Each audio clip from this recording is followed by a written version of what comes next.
जहाँ पर वो लाठी खा रहे हैं। 10 साल पहले भी उन्होंने लाठी खाकर अपना सर फटवाया है। उनके साथ जो टुटपुंजिये लोग हैं कुछ, वो लोग अगर इस प्रकार के तोड़ने की राजनीति करते हैं तो उनसे अब हम लोग बात करते हैं कि सक्रिय राजनीति में कब से इन दोनों ने अपना कदम रखा है। दोस्तों, झारखंड के राजनीतिक परिप्रेक्ष्य की बात की जाए तो दो युवा चेहरा खूब सुर्खियां बटोर रहा है। मीडिया इनके बारे में चर्चा कर रहा है, तमाम क्षेत्रीय से लेकर के नेशनल मीडिया तक इनको कवर कर रहा है। और ये दो नाम हैं टाइगर जयराम महतो और देवेंद्रनाथ महतो। हाल ही के हुए घटना में जब जयराम महतो के द्वारा देवेंद्रनाथ महतो को देखने नहीं जाया जाता है रांची, उस समय से ये मुद्दा उठ करके आता है कि क्या जयराम महतो और देवेंद्रनाथ महतो के बीच में खटास या मतभेद उत्पन्न हो चुका है। इन्हीं सब चीज़ों को लेकर के हम लोग बात करेंगे इस वीडियो में। वीडियो थोड़ा सा बड़ा हो सकता है, तो आप लोग अंत तक जरूर बने रहिएगा और अंत में निर्णायक फैसला आपका रहेगा। आप कमेंट करके जरूर बताइएगा कि आप किसे अपना नेता चुनते हैं और किसको आप ज़्यादा पसंद करते हैं। हाल ही में बहुत सारे लोगों ने अपने अपने स्तर से सर्वे किया। अपने कम्युनिटी पोस्ट में उन्होंने कम्युनिटी टैब में उन्होंने पोस्ट भी किया था, एक सर्वे किया था, एक पोल क्रिएट किया था, जिसके थ्रू उन्होंने ये जानने का प्रयास किया था कि जनता में लोकप्रिय कौन है, देवेंद्रनाथ महतो या फिर टाइगर जयराम महतो। तो बहुत सारे युवा जो उनके साथ रहते हैं कैमरा और माइक लेकर के, जब उन्होंने अपने चैनल पर इनका पोस्ट किया तो लगभग 57% लोगों ने देवेंद्रनाथ महतो को सेलेक्ट किया और 34% लोगों ने जयराम महतो को सिलेक्ट किया। हालांकि मैं आगे भी बहुत सारे बातें मैं आपको बताने वाला हूं।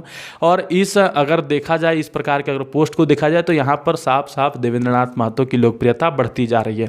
हालांकि इसमें कोई दो राय नहीं है कि देवेंद्रनाथ महतो पहले की तुलना में काफ़ी लोकप्रिय हो चुके हैं। हालांकि जयराम महतो का कहना है कि उनकी लोकप्रियता का कारण जेबी केसेस है। उन्होंने जेबी केसेस के टिकट पर जब रांची में चुनाव लड़ा, रांची लोकसभा का, तो उनको और भी लोकप्रियता मिली और ये भी कहीं ना कहीं सत्य है।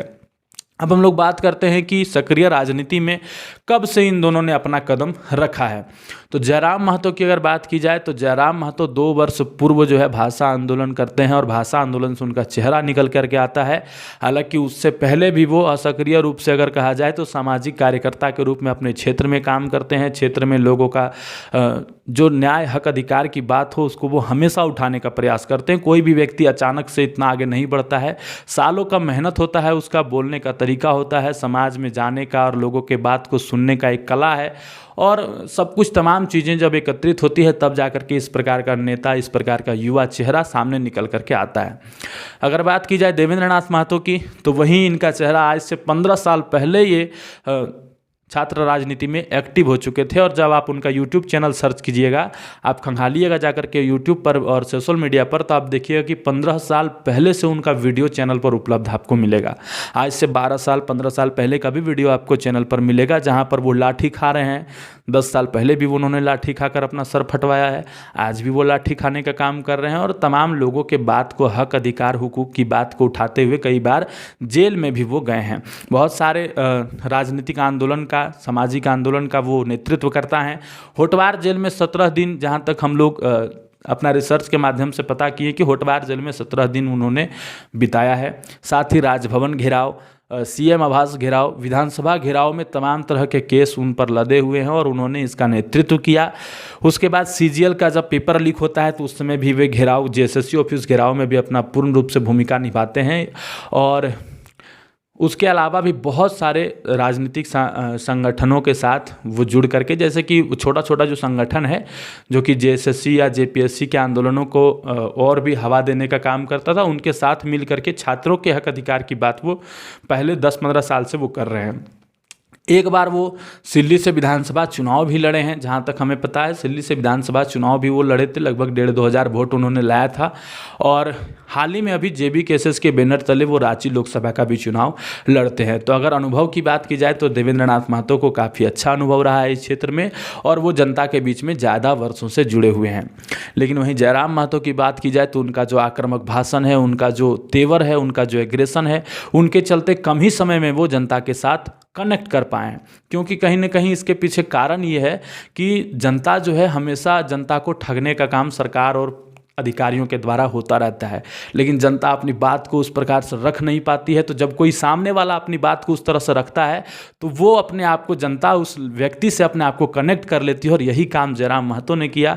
अपनी बातों को मुखरता से जब वो मंच पर दहाड़ने का स्टार्ट किए तब लोग उनको जो है कनेक्ट करने लगे और लोग उनसे अपने आप को जोड़ने लगे।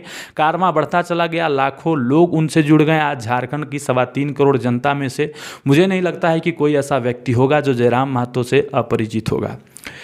रही बात मीडिया की, तो मीडिया में बहुत सारे खबर चलाए जा रहे हैं कि रांची में जब देवेंद्रनाथ महतो जब वहाँ पर एडमिट थे रिम्स में, तब उनसे जो है भेंट करने जयराम महतो नहीं पहुँचे। हालांकि जयराम महतो ने कहा कि संजय मेहता हो, चाहे उनके कैडर के तमाम बड़े बड़े नेता हो, वो उनसे भेंट करते हैं जा करके, और उनका जो काम था वो अपने काम से बिजी थे, इसीलिए वो नहीं जा पाए। लेकिन आप लोग फिर देखे होंगे कि जब वो दिल्ली चले जाते हैं देवेंद्रनाथ महतो एम्स में भर्ती होने के लिए, हालांकि एम्स में उनको नहीं भर्ती किया जाता है, उससे पहले उनके ऊपर केस हो जाता है, तो आपको जो है एक सरकारी जो प्रोसेस है उसी के थ्रू आना पड़ेगा। तो वो दिल्ली के बहुत बड़े हॉस्पिटल में भर्ती होते हैं। और जब यहाँ जयराम महतो से पूछा जाता है कि आप जब दिल्ली गए तो आपने उनसे भेंट क्यों नहीं किया, तो दिल्ली में जयराम महतो को देवेंद्रनाथ महतो से मिलने नहीं दिया जाता है। इस प्रकार की बातें जयराम महतो के द्वारा रांची प्रेस कॉन्फ्रेंस में कही जाती है। अब जनता के बीच में ये बना हुआ है बात कि कौन है जयराम महतो या फिर देवेंद्रनाथ महतो में से लोकप्रिय चेहरा, तो इसका जवाब आप लोग जरूर दीजिएगा। हमने अपने स्तर से जो भी हमने सर्वे किया, जो भी हमने जानने का प्रयास किया ऑनलाइन ऑफलाइन, वो मैंने आपको बताया। अब आप बताएं कमेंट करके कि आपको क्या लगता है। अगर मेरी राय आप लोग जानना चाहते हैं तो मैं यही कहूँगा कि दोनों झारखंड की बात करते हैं, झारखंड के हक अधिकार की बात करते हैं, झारखंड के लोगों की बात करते हैं, मूलवासी आदिवासी की बात करते हैं, तो दोनों को एक प्लेटफॉर्म में साथ चल करके झारखंड को आगे बढ़ाने की बात करनी चाहिए। इस प्रकार के छोटे छोटे बातों पर उलझ करके अपना संगठन को टूटने नहीं देना चाहिए। आप इस पर क्या राय रखते हैं जरूर कमेंट करके बताइएगा। देवेंद्रनाथ महतो एक सुलझे हुए व्यक्ति हैं, 15 साल से वो छात्र राजनीति में हैं सक्रिय रूप से, तो उनको भी मैं ये संदेश जरूर देना चाहूँगा कि आप लोग मिल करके, साथ मिल करके काम करें और झारखंड को आगे बढ़ाने का प्रयास करें। हालांकि उनके साथ जो टुटपुंजिये लोग हैं कुछ, वो लोग अगर इस प्रकार के तोड़ने की राजनीति करते हैं तो उनसे दोनों व्यक्तियों को बचना चाहिए, क्योंकि मात्र महज 100 दिनों का समय बचा हुआ है चुनाव में। और इस प्रकार का अगर ऐसा होता है कि पार्टी अगर इस समय टूटने के कगार पर आती है तो बहुत ही बड़ा खामियाजा इन दोनों व्यक्तियों को भुगतना पड़ेगा। धन्यवाद। वीडियो अगर अच्छा लगे तो शेयर जरूर कीजिएगा अपने दोस्तों के साथ। चैनल पर नए आए हैं तो चैनल को सब्सक्राइब कर ले। इस प्रकार के राजनीतिक पॉलिटिकल अपडेट्स आपको हमारे चैनल पर मिलते रहेंगे। फिर मिलता हूं किसी नए वीडियो में। धन्यवाद। जय हिंद, जोहार झारखंड।